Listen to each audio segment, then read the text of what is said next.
धारा 94 कहता है कि वह कार्य जिसे करने के लिए कोई व्यक्ति धमकियों द्वारा विवश किया गया है। धारा 94 कहता है कि अगर कोई व्यक्ति धमकियों द्वारा कोई कार्य करने के लिए विवश किया गया है तो उसके द्वारा किया गया कोई भी कार्य अपराध नहीं है। लेकिन यह आत्यांतिक नियम नहीं है। इसी धारा में इसके दो अपवाद भी समाहित किए गए हैं। अगर कोई अपराध मृत्यु है या कोई ऐसा अपराध किया गया है जो मृत्यु दंड से दंडनीय है और ऐसा अपराध राज्य के विरुद्ध किया गया है तो वहां पर धारा 94 का लाभ नहीं मिलता है।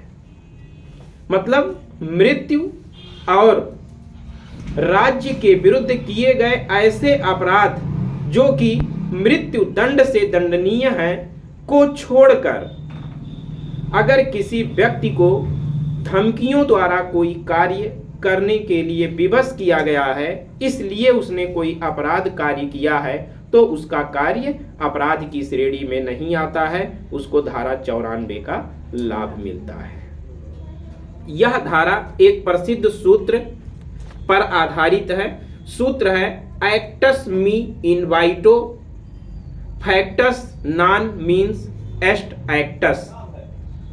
मतलब मेरी इच्छा के विरुद्ध किया गया कार्य मेरा कार्य नहीं है। लेकिन इसी में परंतु करके जोड़ा गया इसी धारा में और बताया गया कि अगर कोई व्यक्ति स्वयं को ऐसे किसी विवशता में स्वयं संलिप्त किया है तो उसको इस धारा का लाभ नहीं मिलेगा।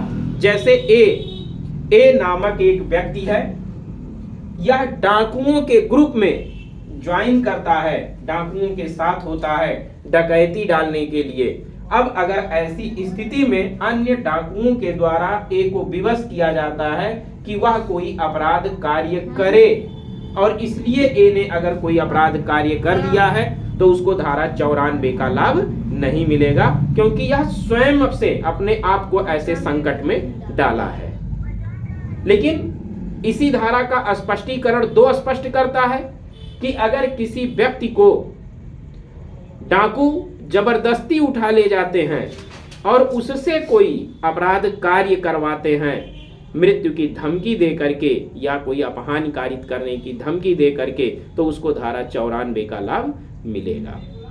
जैसे एक लोहार है और इसको कुछ डाकू जबरदस्ती उठा ले जाते हैं और इसे ले जा करके एक संदूक का ताला तोड़वाते हैं या किसी तिजोरी को तोड़वाते हैं, इसलिए ए ने ताला तोड़ दिया, तो यहाँ पर ए का कार्य क्षम्य है, उसने कोई अपराध नहीं किया है, इसको धारा 94 आईपीसी का लाभ मिलेगा।